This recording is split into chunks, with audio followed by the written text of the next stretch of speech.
From bloated and tired to free and inspired, welcome to Free and Inspired Radio with Philip Watkins, your weekly dose of everything digestion and mental health related. We hope you enjoy this episode.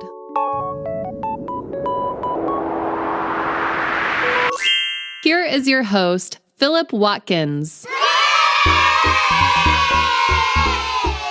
Yes. Hi there. Welcome to another episode of Free and Inspired Radio. I'm your host and naturopathic practitioner, Philip Watkins, and I'm grateful to have you with us today. If you're new to the show, well, the title says it all. It's all about feeling free and inspired and exploring the many different avenues you can take to get there. Whether it's deep dives on digestion and mental health solutions, or guests who offer their own stories and answers, I hope I can be the type of guide you can rely on to unlock the agency you have to reach your own mental and physical competency. Let's get started with what's coming up on today's episode. Coming up on this week's show. Welcome to episode 49 of Free and Inspired Radio. Wow, I realize I've been doing this over a year. It's crazy. And as we approach Christmas, I'm recording this 2 weeks out from Santa's return. I hope you're keeping things together okay. I know it can be a bit hectic for some. This week on Free and Inspired Radio, we are looking at an evolving landscape regarding your diet, actually, and how it affects your health. And that's something called the Dietary Inflammatory Index, or DII. Now, in this episode, we're going to look into what the DII tells you about the connection between your diet and health and how to assess where your diet may land on the inflammatory index. First, though, a good question to start with is, what exactly is the Dietary Inflammatory Index? Well, the DII is an index that helps link diet, inflammation, and disease development. Now, it's in its second iteration, and the index brings together 45 different parameters to assess the inflammatory potential of your diet. So over the last 15 years, researchers have been collating studies highlighting different foods and their contributions to chronic, long-standing inflammation. The aim is to try and create a quantitative measure of how diet causes or cures inflammation over time. Using food and dietary measures to reduce inflammation has been the cornerstone of natural medicine's success over the last 2 decades for sure, and especially in my clinic. Recently, this index has moved us closer to a level of clarity around what we might expect regarding diet and inflammation. Now, a good next question is, why is inflammation significant when it comes to your overall health span? So just to differentiate between lifespan and health span, you may have heard of this differentiation made before. Lifespan is simple as it sounds, how long you live. Health span is how long can you live and maintain your independence and stay healthy. So you might find that for some people, it's pretty different. There's a big deficit between your lifespan and health span. So we're going to talk about health span here. Chances are you know someone affected by inflammation. Globally, 3 out of 5 people die due to chronic inflammatory diseases. I'm just going to repeat that. Globally, 3 out of 5 people die due to chronic inflammatory diseases like, for example, stroke, chronic respiratory illnesses, heart or cardiovascular disease, cancer, obesity, and diabetes. Yes, that list is all linked to inflammation. Now, this statistic isn't considering the mental and digestive health conditions now also connected to inflammation, such as depression. My patients, myself included, have been beneficiaries of an anti-inflammatory diet. Up until the dawn of the DII, it's been hard to articulate how to structure these diets properly, aside from the classic kind of paleo-leaning diets. Before we delve into this a little further, defining a few terms is essential so that we can understand just exactly how important this diet might become. The best way to understand inflammation is to see as if that there was the beacon the brain uses to send the immune system somewhere in the body that needs attention. So, for example, If you cut yourself, then the brain can use inflammation to send the immune system to where you cut yourself, and that can then kind of start the healing process for you. It often occurs as a reaction or response to something, hence the cut. Now, inflammation is chronic when it lasts for over 6 months or to often years for some people. So an important note with chronic inflammation is that you might not get the localized pain, swelling, and heat seen with an acute infection, such as when you cut yourself. Now, it can take longer to develop, but be more subtle and take longer to resolve. So this is why chronic inflammation is quite important. It's quite important in natural medicine a lot more, I think, but it is crossing over into the integrated medical circles for sure. And now definitely in modern medicine, we are considering the effects of inflammation and chronic inflammation as a big, big deal. So in order to continue kind of defining terms here, so we've just defined chronic inflammation, there are different immune reactions you can experience from food that involve inflammation. So let's kind of differentiate those a little bit. It's important to differentiate between these things so we can better understand the DII and the type of inflammation it's causing in the body, or these foods are causing in the body. The most severe and visible food intolerance is anaphylaxis, so most people can understand this. Maybe you know someone who's got a peanut or shellfish or bee sting allergy. If they encounter what they're allergic to, it can be life-threatening if not dealt with quickly. And this reaction would be considered an allergy and mediated by an immune cell called IgE, or immunoglobulin E. Now, another form of intolerance is non-IgE mediated. Now, within these groups of reactions, we see things like gluten and dairy sensitivity and autoimmune conditions such as celiac disease.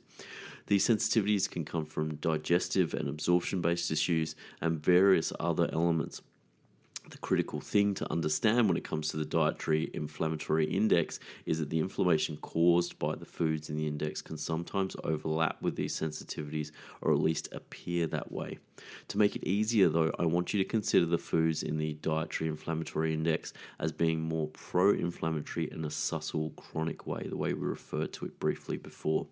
The cool thing is that one of the elements that make the dietary inflammatory index is that we can use markers in the blood to track levels of inflammation connected to food.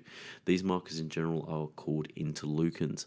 Now, an easy way to think of the function of an interleukin is as an intermediary between the immune and inflammatory cells. Therefore, if there is a higher level of a particular type of these interleukins in the blood, then we know that there are higher levels of inflammation present. So think, you've got an intermediary between the immune system and the inflammation or the inflammatory cells. So think of that beacon. There's a signaling process going on there, right? So we can read those signals in the blood. Initially, the first DII was conceived with only C-reactive protein in mind, another marker of inflammation in the blood. C-reactive protein is often present in high levels of inflammation too. Now, in the second iteration, the new DII has both interleukins and C-reactive protein included to assess how inflammatory or anti-inflammatory a diet is. And remember, there's 45 parameters now that are building, and I don't doubt that there's going to be a third iteration and even a fourth potentially where those parameters get built upon and we get more and more variables within that. And hey, let's just throw the boat out here and suggest that AI is going to take over the algorithm at some stage. And I dare say maybe that you'll be able to plug your diet into your phone and get some feedback from that algorithm at some stage. Maybe I've just announced a business idea and someone else out there, one of our listeners, can credit Free and Inspired Radio when they're billionaires with their new DII app. From here, we can use the DII to measure people's diets and specific disease frequency. And we're going to go into that straight after this short break on Free and Inspired Radio. We'll be back with more very shortly. Bye.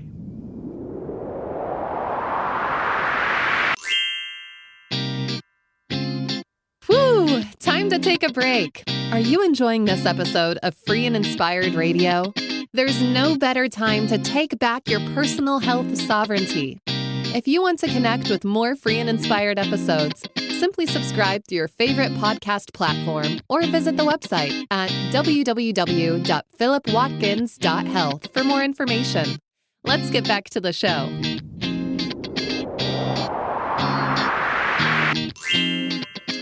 Yes, welcome back to Free and Inspired Radio. This is episode 49. This week we're looking into the Dietary Inflammatory Index and how it's appropriate to your health. In part one of the show, we just looked at what the index is and how it was created, but also just went through a few terms like chronic inflammation, what an interleukin is, and how that's important to the DII. Now, let's look at some of the research up to now, starting with depression and the DII, which is super interesting. One study on older people particularly caught my attention on this one. Estimates suggest that 1 in 5 older people meet the criteria for the diagnosis of depression. That's kind of crazy. This prevalence isn't just for the Chinese population, but it's also a ubiquitous problem all around the world. So 1 in 5 people, 20% of our elderly population is prone to depression, which is kind of nuts. A study released this year suggested that diets that scored highly on the DII, representative of a more pro-inflammatory diet, were associated with higher levels of depression and also suicidal ideation. Another study released this year confirmed this, citing that a diet higher on the DII is associated with an increased risk of depression in people with chronic illnesses such as hypertension, diabetes, or cardiovascular disease. Another study released in March this year being 2022, if you're listening to this next year in 2023, expanded the effects of a diet higher on the DII. And when I say higher on the Dietary Inflammatory Index, I'm meaning that it's considered more pro-inflammatory. Findings showed that diets that were higher on the DII increased overall stress and anxiety in 260 university students. The research also points a link to a pro-inflammatory diet measured via the DII and inflammatory bowel disease, or IBS, as well. A case control study found that the DII score was significantly higher in people with IBS compared to their healthy counterparts. A second Persian study found the same result when looking at over 3,000 people, showing that those with a diet scoring higher on the DII had an increased risk of developing IBS, especially in women. I think this might be more of a chicken and egg scenario with IBS and maybe even depression. With IBS and the immune system closely related in the first place, it's possible that the pro-inflammatory diets may have exacerbated an existing problem. This ambiguity is why in the IBS and DII studies, we'll need to keep an eye out for better, more conclusive research.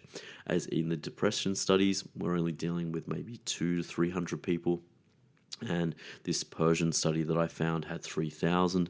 But look, I think we need a lot more to really make some firm conclusions. But I guess what I'm hoping out of this episode is that maybe there is actually a way to assess the diet and the effect your diet has on your body. Now, another big question that people have asked me in the clinic is, how do I know if my diet scores high on the DII? For a start, it may not be as complicated as you think. In fact, you may already know the answer to which foods are pro-inflammatory and which aren't. A Western diet is pro-inflammatory, mainly due to the sugar, red meat, dairy products, and refined carbohydrates and fried foods. So I doubt no one's surprised, or anyone listening is surprised there. And alcohol and tobacco are also significant contributors to a diet that's going to push it up the index, if you like. In contrast, a diet that scores lower on the DII would be similar to the classic Mediterranean diet, rich in vegetables, olive oil, and nuts and seeds, with a lower amount of red meat, beef, and lamb, replaced with poultry and fish. The Mediterranean diet structure has good evidence of reducing the DII score in patients with coronary heart disease. Whilst this study is positive, it only had 56 participants, and one of the interesting notes was that whilst the DII was reduced, the participants didn't see significant improvements in their inflammatory markers as a translation. This part of the study is interesting because reducing DII may just be one part of the picture. For example, was the Mediterranean diet structure enough to bring down the inflammatory markers, or was the presence of poultry and other saturated fats still sufficient to keep the markers elevated? These questions show why having an index where differing diet structures can be compared over time and used in the context of what they're trying to treat can be so beneficial. I call this a diet as a prescription in its purest form, and its utility is one of the reasons why diet is so effective in a natural medicine treatment. Though it has to be applied correctly, although it's always associated with reduced all-cause and cause-specific mortality. But the Mediterranean diet may not be enough as a therapeutic intervention to change the game once a disease has developed, even though it's associated with reduced all-cause and cause-specific mortality in health. So I think this is a really early thing, but what I do think also is that, once again, we're looking at how much of a Mediterranean diet, for example, do you need to have in order to get particular markers down and therefore improve different death risk, basically. Something else to consider about a pro-inflammatory diet and your health is that basically when you take the time to see all of the independent studies that score highly in the DII and their association with different illnesses from chronic kidney disease to obesity, it's easy to think that having a pro-inflammatory diet is just not good all around. Just like exercise seems to be suitable for everything, hint, it is, the DII research has shown us that being mindful of our diets and their potential to cause inflammation is a move that won't just help specific illnesses, it may also help your health span in the long term. So we've looked at chronic disease risk here, we've looked at C-reactive protein, we've looked at different markers in the blood.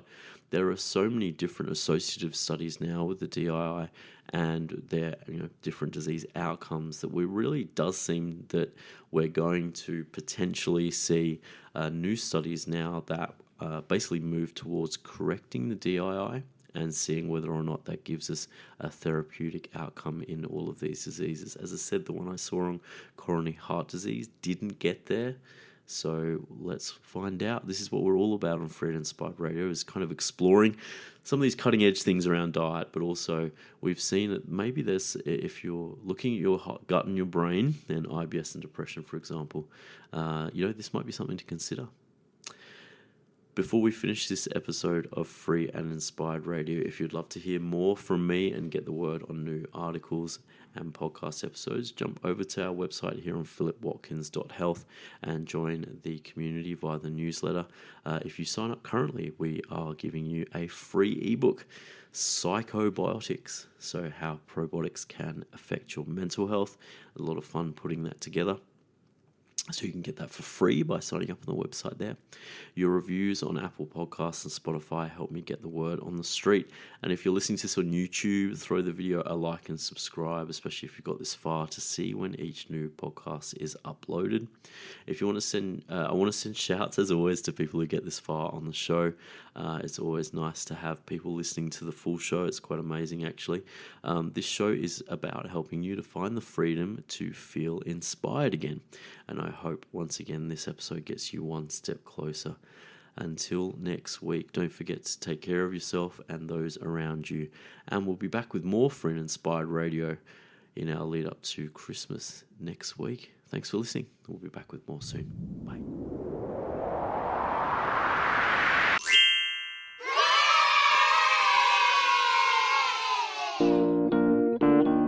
Oh my gosh, you made it to the end.